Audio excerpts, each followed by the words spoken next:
Welcome back, everyone, to this lecture where we're going to be walking through how to code adaptive boosting. And in part one, we're really just focusing on the data set.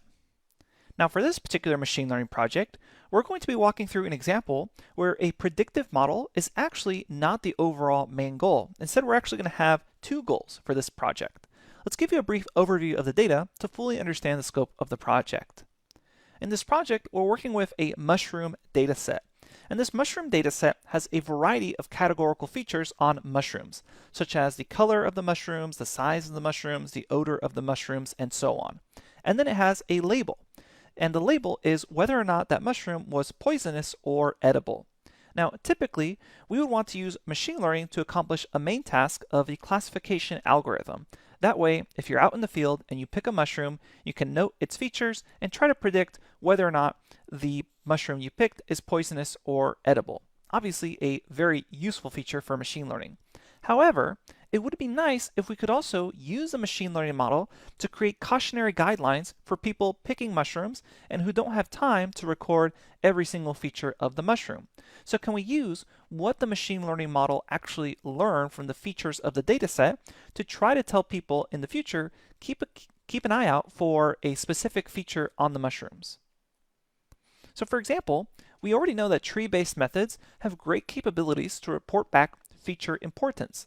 And adaptive boosting, or AdaBoost specifically, has stumps focusing on one feature at a time, which could be very useful in creating mushroom picking guidelines. We could just see what the machine learning model thinks is very important in order to discern a poisonous versus edible mushroom, and then report back those main features to a guideline or to the general public to say, hey, watch out for these features of a mushroom because they're highly indicative of a mushroom being poisonous or edible.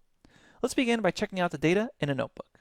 Okay, here I am at my notebook. I've already gone ahead and imported NumPy, Pandas, Matplotlib.pyplot, and 𝑐𝒅𝒂𝒩𝒐𝒔𝒕. And we're going to read in our data set as df is equal to pd read csv. And then underneath the data folder, this is called mushrooms.csv. And this data set is from the 𝑦𝒅𝒂𝒩𝒐𝒅𝒏𝒈 machine learning repository. And let's first take a quick look at this data frame. And you'll notice it has the class P for poisonous, E for edible, and pretty much all the features are categorical. That means they have these one-line or one-letter codes indicating the attribute. And you can check out the attribute information in our lecture notebook, or you can go directly to the link.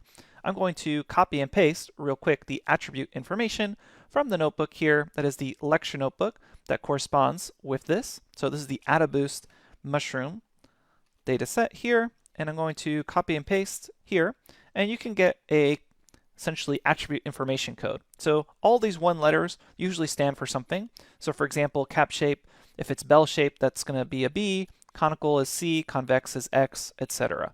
So you have all these one-letter guidelines that are actually referring to words for a particular feature. So keep that in mind.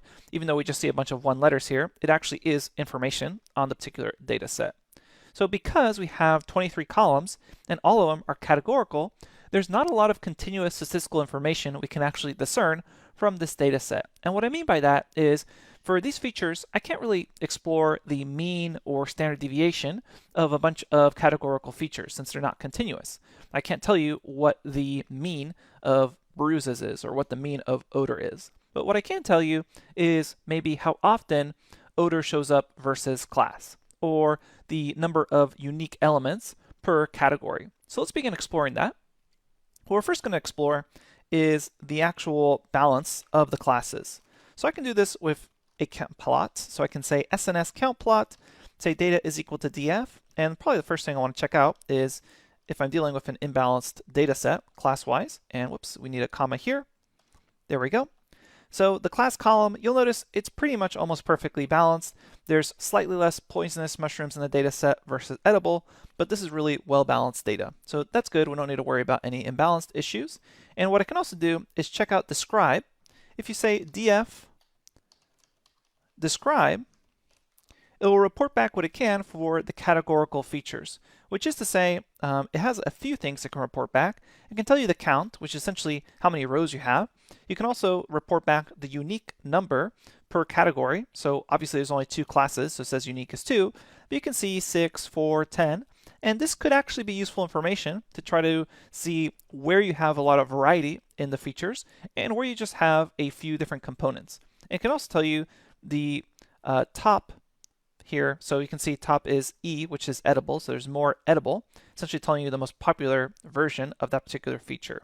We can actually visualize the number of unique features by doing something like this. We can say df describe, and I can actually transpose this.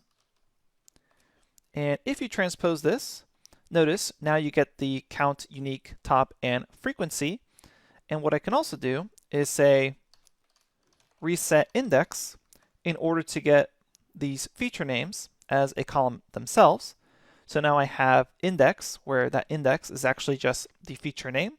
And then what I can do is sort values by unique. So I can say sort values based off the unique column, run that, and I can see here what features have very few attributes, essentially veil type. There's actually only one, so it's probably not going to be a very useful feature because there's only one of them.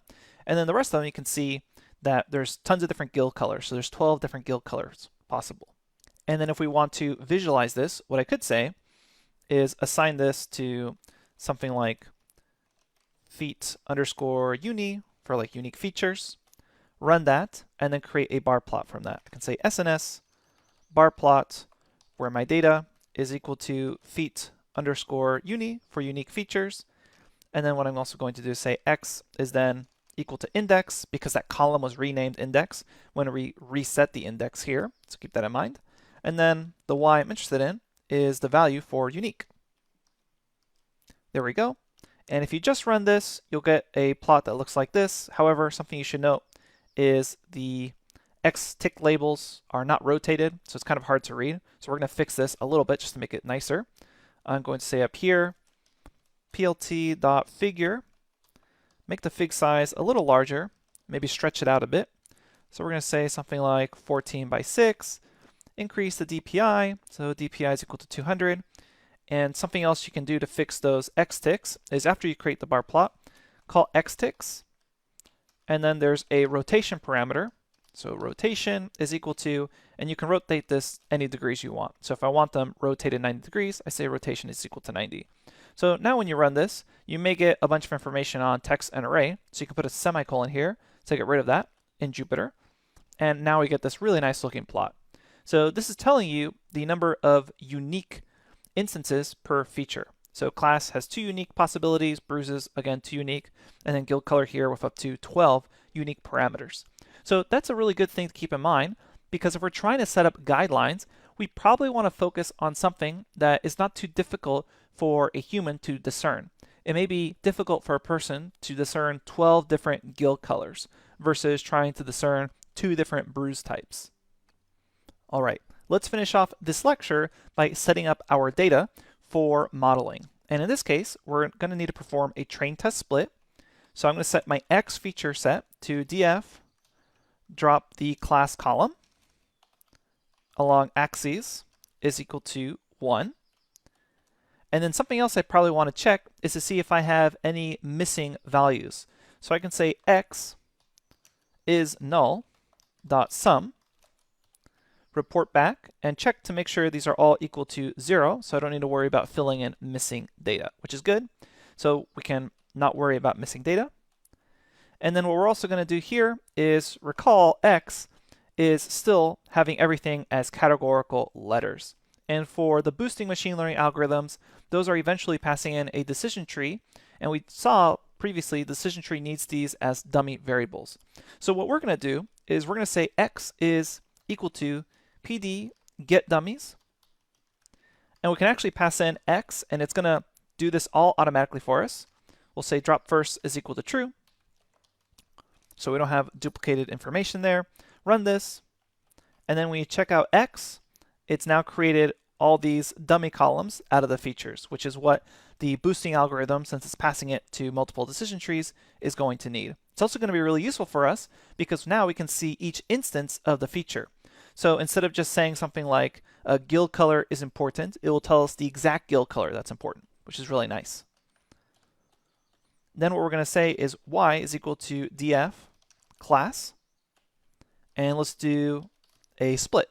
We'll say from sklearn dot model selection import train test split.